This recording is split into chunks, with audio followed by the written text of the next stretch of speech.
Good morning students. आशा करता हूँ कि तुम सब अपने अपने घरों पे स्वस्थ हो, खुश हो, पढ़ाई भी कर रहे हो, कोरोना वायरस के पीरियड पे अपना ध्यान भी रख रहे हो। और आज का जो हमारा जो लेसन है जो मैं लेके आया हूँ, ये करने के लिए तुम सब एकदम पूरी तरह से तैयार भी हो। आज मैं तुम लोगों के लिए न्यूमेरिकल का एक सेशन लेके आया हूँ। इस पे हम कुछ न्यूमेरिकल्स करने की कोशिश करेंगे। जो हमने चैप्टर ख़त्म किया, chapter number 5 magnetism and matter, जो बार मैग्नेट का चैप्टर हमने ख़त्म कर लिया है ऑलरेडी, उसी चैप्टर का हम कंटिन्यूएशन नहीं, उसी चैप्टर से हम न्यूमेरिकल्स कुछ करेंगे। चलो शुरू करते हैं। एक क्वेश्चन लिखो, एक क्वेश्चन बनाते हैं। क्वेश्चन है a magnet 2 centimetre long, a magnet 2 centimeter long has a pole strength of has a pole strength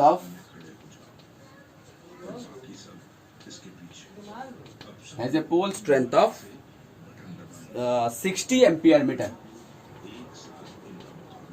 is a pole strength of 60 ampere meter. Find the magnitude of magnetic field.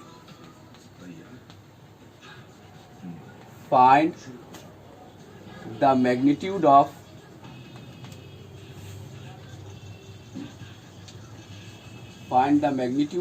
magnetic field. Find the magnitude of magnetic field at a point on its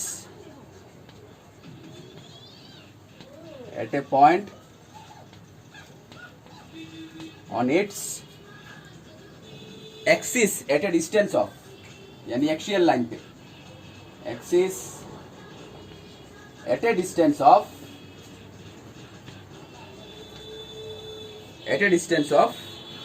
20 centimetre from it, यानी bar magnet से 20 centimetre from it. Okay, 20 centimetre from it. एक minute screen को pause करो और ये जो question हमने लिखा है बोर्ड पे, ये अच्छी तरह से उतार लो। चलो इसका सोल्यूशन करते हैं। अब क्या क्या दिया गया है हम लोगों को दिया गया है मैग्नेट 2 सेंटीमीटर लॉन्ग, ठीक है। यानी मैग्नेट का जो लेंथ जो है, जो ट्वाइजल है, ट्वाइजल लेंथ हमको दे दिया गया है, यानी ट्वाइजल इक्वल्स टू 2 सेंटीमीटर। इसको हम मीटर पे कन्वर्ट कर लेते हैं, 2 × 10⁻⁻2 मीटर, ठीक है। अच्छा, और जो हमारा पोल स्ट्रेंथ है, पोल स्ट्रेंथ 60 एम्पियर मीटर, यानी QM का वैल्यू बोल दिया गया है 60 ampere metre. Find the magnitude of magnetic field at a point on its axis, यानी एक्सियल लाइन पे मैग्नेटिक फील्ड। तो एक्सियल लाइन पे मैग्नेटिक फील्ड का वैल्यू क्या था, B axial equals to, formula क्या था, μ0/4π twice m/d³, 2 capital M divided by, हाँ यहाँ पे दे दिया गया आर का वैल्यू दे दिया गया, हाँ कुछ डिस्टेंस पे निकालना है हमको 20 सेंटीमीटर फिर से। तो हमारा हो गया 20 × 10⁻⁻2, यानी हो गया हमारा 2 × 10⁻⁻1 मीटर। तो twice m divided by r³, ये हमको दे दिया गया है। अब ये कैपिटल M क्या है, कैपिटल M है डाइपोल मोमेंट, बार मैग्नेट का डाइपोल मोमेंट। करंट लूप का नहीं, मैंने बताया था ना डिफरेंस, करंट लूप का डेफिनेशन क्या था, IA, M equals to IA, current into area of the coil, ये करंट लूप के लिए। और बार मैग्नेट के लिए मैग्नेटिक डाइपोल मोमेंट का फॉर्मूला क्या था, बार मैग्नेट के लिए मैग्नेटिक डाइपोल मोमेंट का फॉर्मूला था पोल स्ट्रेंथ इनटू डिस्टेंस। तो अभी हमको निकालना होगा कैपिटल M। तो capital M equals to pole strength twice l, pole strength 60 ampere into distance, तो ट्वाइजल इनटू QM, ये हो गया हमारा डाइपोल मोमेंट। तो 2 × 10⁻⁻2 इंटू 60, यानी हो गया 120 × 10⁻⁻2, यानी हो गया 12 × 10⁻⁻1, इतना एम्पियर मीटर स्क्वायर। ठीक है, अब ये सारे वैल्यू हम यहाँ पे बिठाएंगे। म्यू नॉट बाई 4 पाई का वैल्यू है 10 टू द पावर -7, ये तो हम जानते हैं। म्यू नॉट का वैल्यू कितना था, 4 पाई 10 टू द पावर -7, ये तो हमने चैप्टर नंबर 4 पे पढ़ा था। तो म्यू नॉट का value, mu naught by 4 pi का value 10 to the power -7 twice m, 2 into m का value 12 into 10 to the power -1 divided by r cube, r का value 2 into 10 to the power -1 whole cube. ठीक है, ये सारे value calculation करने के बाद, ये सारे वैल्यू कैलकुलेशन करने के बाद मेरे पास जो रिजल्ट आया है कैलकुलेटर से मैंने कर लिया है, तो इसका वैल्यू आता है 3 इंटू 10 टू द पावर -5। तो अल्टीमेटली हमारा मैग्नेटिक फील्ड एक्सियल लाइन पे होता है 3 इंटू 10 टू द पावर -5 इतना टेस्ला। ये हो गया हमारा रिजल्ट। 1 मिनट स्क्रीन को पॉज करो और ये उतार लो। ये बहुत ही इजी प्रॉब्लम है, एकदम सिंपल सा प्रॉब्लम है हमारा।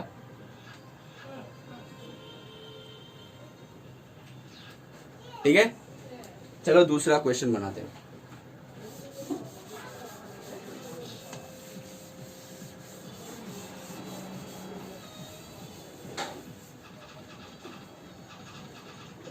दूसरा क्वेश्चन लिखो, पोटेंशियल एनर्जी भी हम करते हैं, बालमेगर का पोटेंशियल एनर्जी हमने किया था, या फिर आर्ट्स मैग्नेटिक फील्ड से भी हम कर सकते हैं। हाँ लिखो ये question, the horizontal component of earth's magnetic field, the horizontal component of, the horizontal components of, ये हमने जो आर्ट्स मैग्नेटिज्म में टेरेस्ट्रियल मैग्नेटिज्म किया था ना, उसी से हॉरिजॉन्टल कंपोनेंट याद है ना। The horizontal component of earth's magnetic field,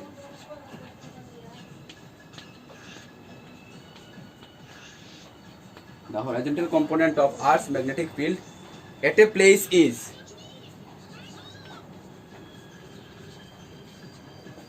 at a place is 4 into 10 to the power -4, 0.4 into 10 to the power -4 Tesla.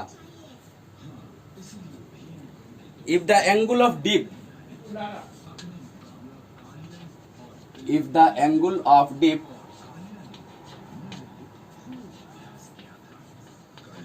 is 45 degree, and delta का वैल्यू बोल दिया गया है 45 degree, angle of dip is 45 degree, what are the values of vertical component, what is the value of, what are the, यानी दो दे दिया गया, what are the values of vertical component,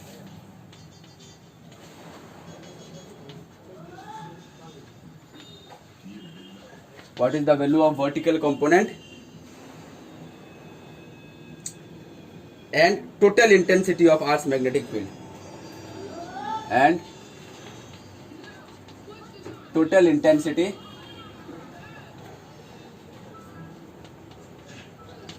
of Earth magnetic field.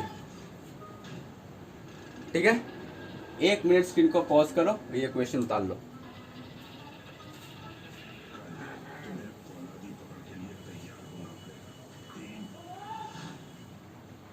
ठीक है, चलो इसका हम solution करते हैं। तो यहाँ पे horizontal component of earth's magnetic field given हमको दे दिया गया, हॉरिजॉन्टल कंपोनेंट BH का वैल्यू बोल दिया गया है 0.4 into 10 to the power -4 tesla, यानी हम लिख सकते हैं 4 into 10 to the power -5 tesla. ठीक है, अच्छा, इफ एंगल ऑफ डिप यानी डेल्टा का वैल्यू बोल दिया गया है 45 डिग्री।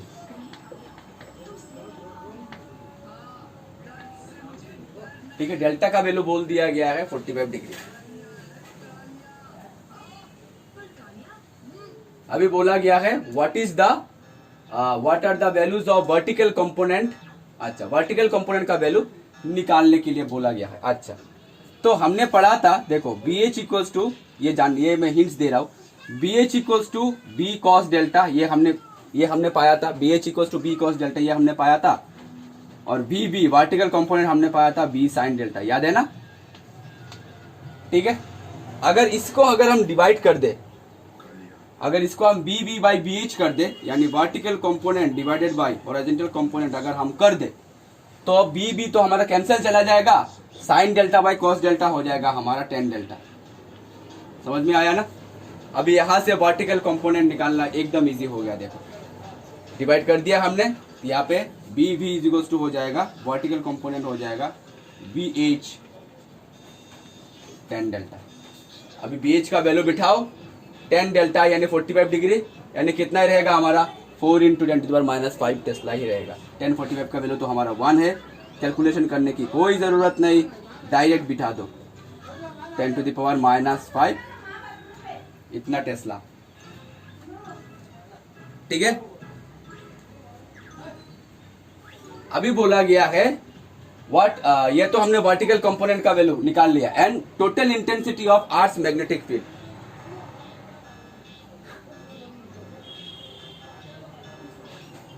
ठीक है, total intensity of earth's magnetic field, B H का भी वैल्यू जानते हैं, बी का भी वैल्यू जानते हैं, तो total intensity B is equal to हो गया हमारा square root B H square plus B square, ये हो गया हमारा टोटल इंटेंसिटी।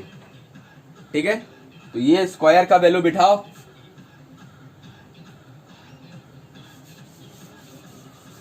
स्क्वायर का वैल्यू बिठाओ, बी एच का वैल्यू था 4 into 10⁻⁵ whole square plus 4 into 10⁻⁵ whole square, यानी हो गया 2 ब्रैकेट 4 इंटू 10⁻⁵ होल स्क्वायर। समझ में आया ना? ठीक है, ये तो स्क्वायर ये बाहर चला आएगा, एक ओके 4 इंटू 10⁻⁵ ओके, और रह गया हमारा √2। ठीक है, √2 का वैल्यू है हमारा 1.41 इंटू 4 इंटू 10⁻⁵ टेस्ला। मल्टीप्लाई करो,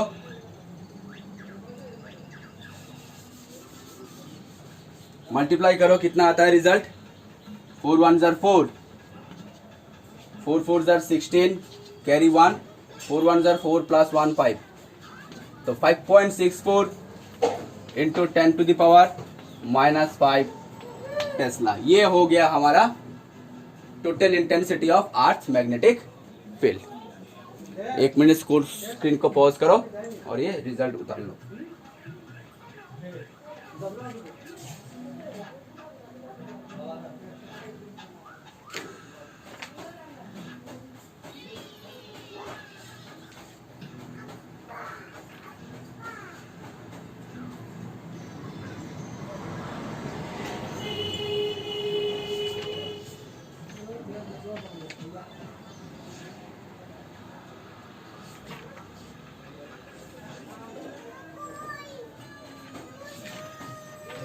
नेक्स्ट क्वेश्चन एक लिखो,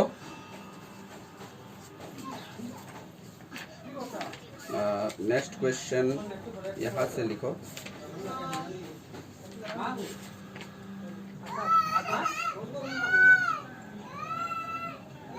ओके, एक क्वेश्चन लिखो, a closely wound solenoid, a closely wound solenoid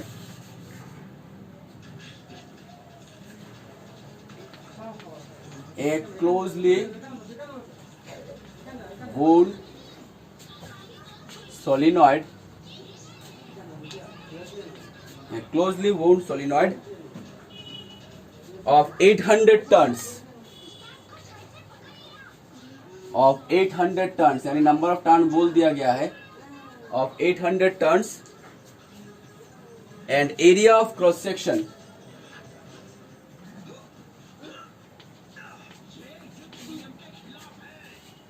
and area of cross section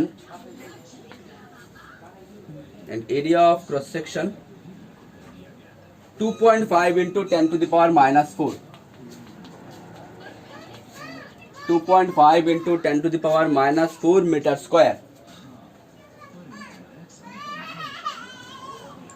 carries a current of carries a current of 3 ampere. Carries a current of 3 ampere.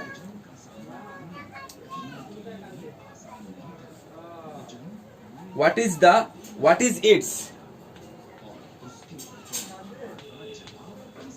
is its associated magnetic moment? Associated magnetic moment.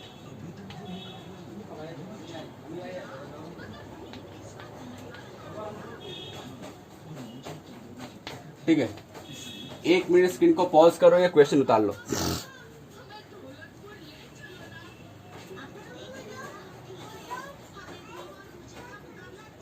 अच्छा चलो इसका solution करते. देखो solenoid कैसा रहता है हमारा. अगर इधर से देखने से एक सर्कुलर कॉइल जैसा लगता है ना, तो सर्कुलर कॉइल का मैग्नेटिक मोमेंट का फॉर्मूला क्या था? I इंटू ए. मैंने बोला था, मैं बार बार बोलता हूँ. देखो बार मैग्नेट का मैग्नेटिक मोमेंट का फॉर्मूला है पोल स्ट्रेंथ इंटू डिस्टेंस, और सर्कुलर कॉइल का लूप का मैग्नेटिक मोमेंट का फॉर्मूला रहता है current into area of the coil. ठीक है. अब ये सोलिनॉइड दिखने में कैसा रहेगा हमारा?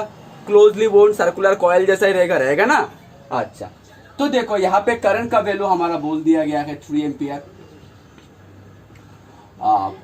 नंबर ऑफ टर्न्स n बोल दिया गया है हमारा 800, और area of the cross section बोल दिया गया है 2.5 इंटू 10⁻⁻⁴ मीटर स्क्वायर. सारे वैल्यू हमारे आंखों के सामने. तो magnetic moment for circular coil बा सोलिनॉइड, इसका फॉर्मूला क्या आ जाएगा? I इंटू ए. ये तो हमारा जनरल फॉर्मूला है, लेकिन यहाँ पे नंबर ऑफ टर्न्स बोल दिया गया है, सो NI है. ठीक है. I इंटू ए सिंपल के लिए, एक टर्न के लिए. अगर n टर्न के लिए फॉर्मूला आता है तो n इंटू I इंटू ए. सारे वैल्यू हम बिठाते. n का वैल्यू 800, करंट का वैल्यू 3, और एरिया का वैल्यू 2.5 इंटू 10⁻⁻⁴. कैलकुलेशन करो. कैलकुलेशन करने के बाद रिजल्ट आता है 0.6 जूल पर टेस्ला. 0.6 जूल पर टेस्ला. सिंपल सा हमारा था.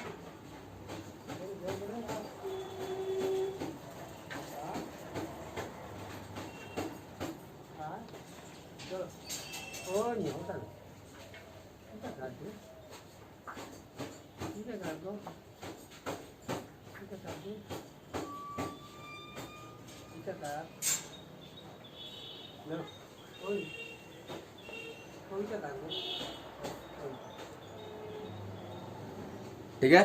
नेक्स्ट क्वेश्चन हम लिखते हैं. चलो एक क्वेश्चन लिखो.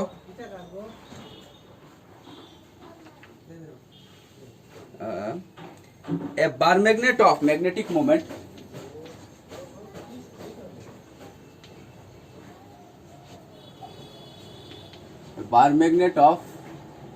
अभी बार मैग्नेट बोल दिया गया है. A bar magnet of magnetic moment कितना बोला गया है हमको? 1.5 जूल पर टेस्ला. 1.5 जूल पर Tesla. lies aligned.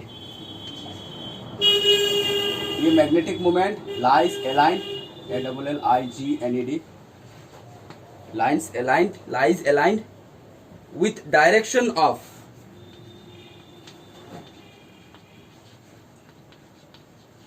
Uniform magnetic field के साथ डायरेक्टेड रहेगा. Direction of uniform magnetic field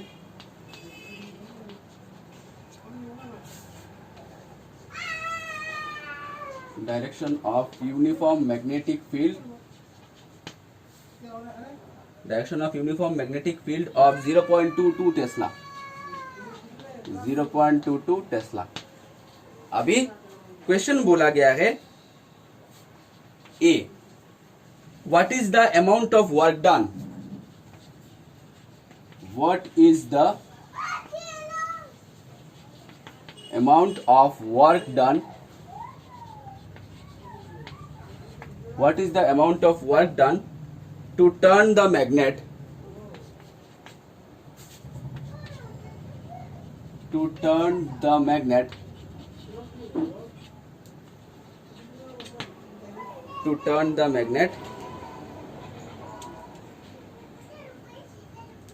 so as to align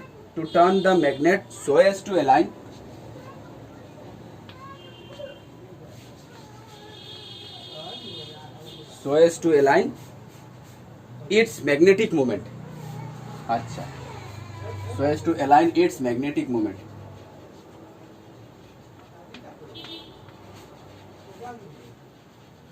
So as to align magnetic moment, इसका ए का अंडर का number 1 magnetic moment normal to the field direction यानी 90 degree, normal to the field direction,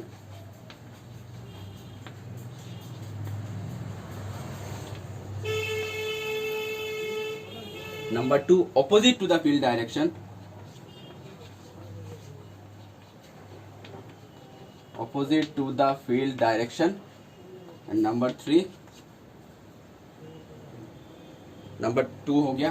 उसके बाद number B, ए का under का ये दोनों क्वेश्चन, और बी बोलते हैं व्हाट इज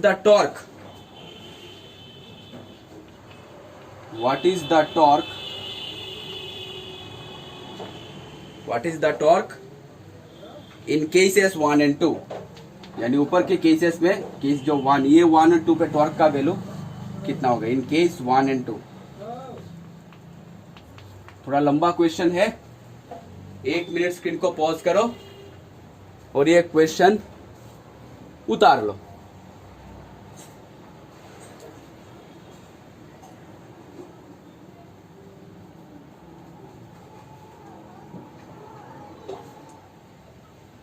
अच्छा, तो देखो धीरे धीरे हम करते करेंगे, मैं ये पूरा रब कर देता हूं।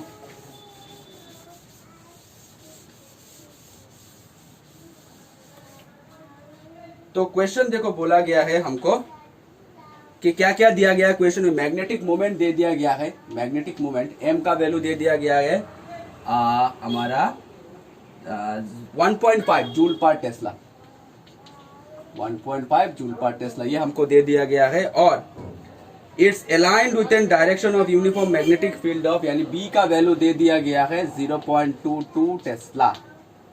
अभी बोला गया है what is the amount of work done to turn the magnet so as to align the magnetic moment, यानी बी का वैल्यू तो इस तरफ है और मैग्नेटिक मोमेंट भी हमारा इस तरफ ही है, नॉर्थ के साउथ से लेकर। अगर ये हमारा मैग्नेटिक वो है, मैग्नेट है, नॉर्थ एंड साउथ है, तो साउथ से लेकर नॉर्थ की तरफ हमारा क्या रहेगा, मैग्नेटिक मोमेंट रहता है, ठीक है, और मैग्नेटिक फील्ड रहता है ऐसे नॉर्थ से साउथ की तरफ। अभी बोला गया है कि वर्क डन हमको निकालना है टू टर्न द मैग्नेट, ये मैग्नेट रोटेट करेगा। अगर यूनिफॉर्म मैग्नेटिक फील्ड पे अगर बिठाते हैं तो मैग्नेट हमारा क्या करता है, रोटेट करता है ना।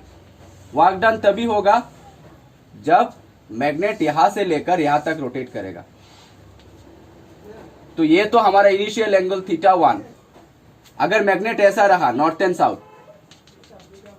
अगर मैग्नेट ऐसा रहा तो θ1 का वैल्यू हो जाएगा 0 डिग्री। रोटेट करने के बाद, रोटेशन तो करेगा, इस तरफ से हमारा क्या रहेगा, टॉर्क रहेगा, एम बी रहेगा, उस तरफ से हमारा टॉर्क रहेगा, एम बी रहेगा, रहता है ना, टॉर्क रहता है ना। तो टॉर्क करने के बाद मैग्नेट रोटेट करता है, हमने स्मार्ट क्लास पे भी देखा है, मैग्नेट रोटेट करता है, ठीक है। तो साउथ हो गया इस तरफ, नॉर्थ हो गया हमारा इस तरफ, ठीक है, नीचे आ गया, ऐसे रोटेट कर गया, ठीक है। अभी मैग्नेटिक मोमेंट ऐसा रहेगा हमारा, मैग्नेटिक मोमेंट ऐसा रहेगा, फील्ड हमारा ऐसा ही है।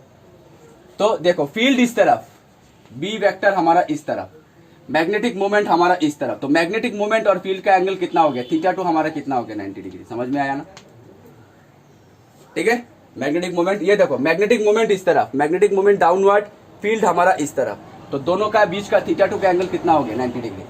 यानी θ1 या θi is equal to 0 degree initial angle, और θ फाइनल हो गया हमारा 90 degree.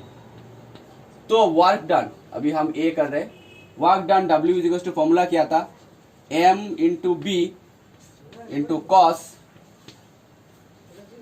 m into B into cos theta F minus cos theta I. ये था ना हमारा फॉर्मूला, बिठाओ सारे वैल्यू। माइनस m का वैल्यू 1.5, b का वैल्यू 0.22, थीटा फाइनल यानी हो जाएगा cos 90 हो जाएगा 0 माइनस थीटा आई का वैल्यू, तो cos 0 हो गया हमारा 1। ठीक है, तो ये माइनस हो जाएगा हमारा प्लस, तो मल्टीप्लाई करने के बाद रिजल्ट आता है 0.33। 0.33 वर्क डन का यूनिट क्या होगा हमारा? जूल। ठीक है, वर्क डन का वैल्यू आ जाएगा हमारा जूल।